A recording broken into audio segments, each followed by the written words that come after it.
Nos programmes d'études dans les écoles publiques, le milieu universitaire de premier plan, les programmes télévisés, les productions hollywoodiennes et les organisations de défense comme l'ADL ou la Ligue de défense américaine ont tous passé beaucoup de temps à détailler cet événement unique de l'histoire afin qu'aucun d'entre nous ne l'oublie jamais, avec l'intention déclarée que notre passé ne se répète pas alors que notre avenir incertain se profile devant nous. Effectivement, nous apprenons de l'histoire, donc nous ne répétons pas les mêmes erreurs. En plaçant l'éducation à l'Holocauste au premier plan de nos programmes scolaires et de nos médias, il est curieux pour moi que ce petit détail sur l'Holocauste ait été commodément évincé de la conversation.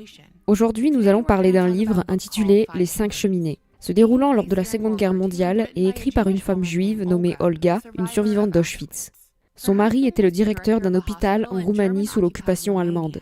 Avant qu'Olga ne soit prisonnière, elle travaillait à l'hôpital en tant qu'assistante chirurgicale de son mari. Un jour, les SS ont appelé le mari d'Olga au poste de police pour l'interroger. Ils l'ont accusé de boycotter les produits pharmaceutiques allemands dans sa clinique. Les SS, ou le Schutzstaffel, étaient une organisation paramilitaire sous Hitler. Et il a été documenté dans le récit d'Olga que les représentants pharmaceutiques de l'entreprise allemande Bayer étaient secrètement membres des SS et avaient construit une grande unité souterraine d'espions. Oui, en effet, c'est le même Bayer que celui qui a maintenant fusionné avec Monsanto. Monsanto, qui est responsable de l'agent orange, du Roundup, tout un tas de cancers et de décès, et vous savez, qui a maintenant le contrôle de l'approvisionnement alimentaire mondial. Après l'interrogatoire, le mari d'Olga n'est pas rentré chez lui, et quand elle a demandé aux SS ce qui lui était arrivé, ils ont dit qu'il avait été mis au travail dans une autre clinique, et que la famille était invitée à le suivre, et lui ont assuré qu'il n'y avait absolument rien à craindre. Olga a pris la décision fatale de rassembler ses parents et ses enfants, qui sont ensuite allés à la gare pour y retrouver leurs voisins et leurs collègues. Puis ils ont été poussés dans les wagons à bestiaux et emmenés à Auschwitz, qu'Olga a décrit comme un camp de travail et de mort où de nombreuses usines de guerre fonctionnaient. C'est évidemment une histoire tragique, mais de nombreux aspects des souvenirs qu'Olga a eus à Auschwitz m'ont frappée. Elle se souvient que les femmes, parmi lesquelles elle travaillait, n'étaient pas seulement juives. Elles étaient là parce qu'elles étaient gitanes, ou qu'un soldat allemand avait été tué dans leur ville, ou qu'elles étaient au mauvais endroit au mauvais moment et avaient été enlevées. Mais la plupart des femmes n'avaient aucune idée de la raison pour laquelle elles étaient là, victimes de circonstances, je suppose. Olga a dit que près de 80% des gens à Auschwitz étaient des gentils, car la plupart des juifs auraient été tués à leur arrivée. Olga se souvient qu'une mystérieuse poudre était saupoudrée sur leur nourriture chaque jour pour arrêter leur cycle menstruel et atténuer leur réponse hormonale, ce qui les rendait finalement infertiles. Les Allemands étaient apparemment déterminés à empêcher la diffusion de fausses nouvelles et la désinformation, car pour avoir diffusé des fausses nouvelles dans le camp, les prisonniers étaient pendus.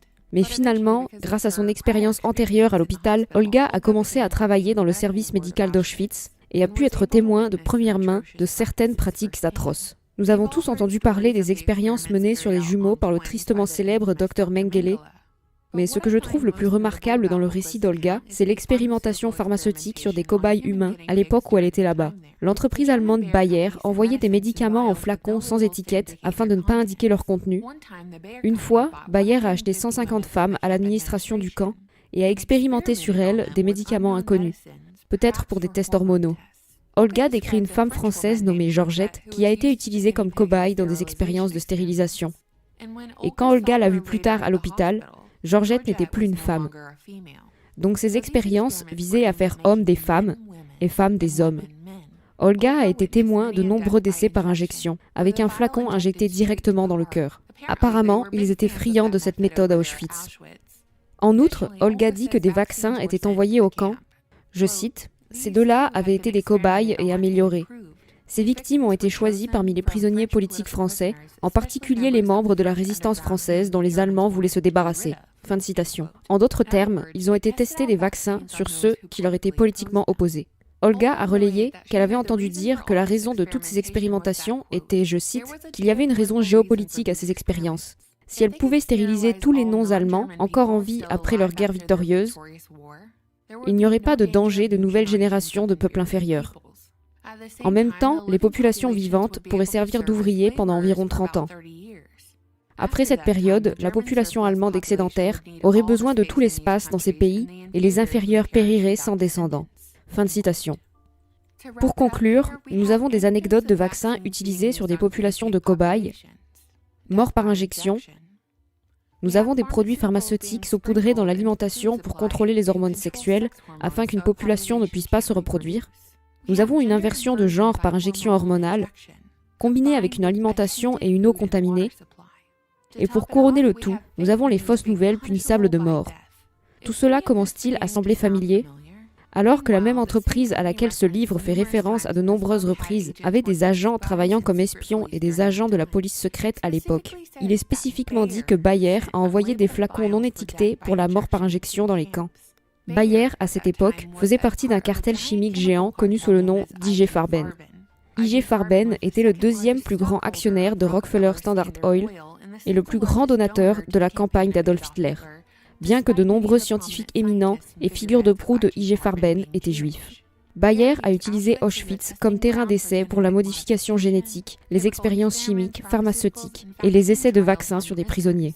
Et après que Bayer ait mené ces expériences comme des essais de vaccins, ils ont ensuite recueilli les corps pour l'autopsie. Et oui, finalement, certains des scientifiques d'IG Farben ont été jugés pour crimes de guerre lors de procès de Nuremberg.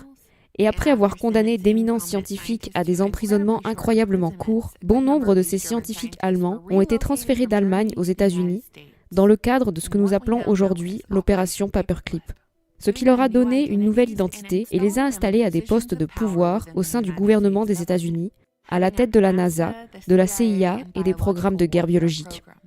Mais ne vous méprenez pas, je ne dis pas qu'il y a une poussée moderne pour la suprématie allemande. Ce n'est pas ce que je dis. Si c'était la vérité, on pourrait supposer que vous ne pourriez pas du tout parler des Allemands sans être fermé ou censuré. Et personnellement, ce n'est pas mon expérience. Mais ce que je dis, c'est que nous sommes censés nous souvenir constamment de l'Holocauste et en tirer des leçons, mais aussi ignorer les principales leçons de cette période. En ce moment, les passeports vaccinaux sont en route dans de nombreux pays où la vaccination contre le Covid sera probablement obligatoire pour les voyages et le travail. Israël rend même obligatoire la vaccination pour les activités de base, comme aller au magasin. Comment est-il possible, si l'histoire des Juifs est truffée d'anecdotes sur les vaccins utilisés pour les tuer, comment achètent-ils des aliments contrôlés par ceux-là même qui s'acharnaient à manipuler les hormones par le biais de l'alimentation et des médicaments, dans le but de stopper totalement la fertilité ? Pouvez-vous croire qu'ils laissent ces personnes contrôler l'approvisionnement alimentaire mondial ? Comment cela est-il arrivé ? Comment défendre cela ? Comment défendre une société comme Bayer-Monsanto, qui existe toujours et qui a tellement de contrôle sur nos vies quotidiennes ? Comment défendre la vaccination obligatoire alors qu'il y a moins de 100 ans, les vaccins étaient utilisés comme des injections mortelles ? La conformité étant fabriquée par la crainte d'un virus avec un taux de survie de 99%, les leçons de l'histoire sont oubliées, mises de côté, en échange d'un faux sentiment de sécurité. Si nous sommes censés tirer les leçons de l'histoire afin que le passé ne se répète pas, que sommes-nous tous en train de faire ? Et pourquoi l'ADL n'en parle pas ? N'oubliez pas de partager les contenus qui vous intéressent, et un grand merci à tous ceux qui, grâce à leurs dons, me permettent de continuer à traduire des vidéos.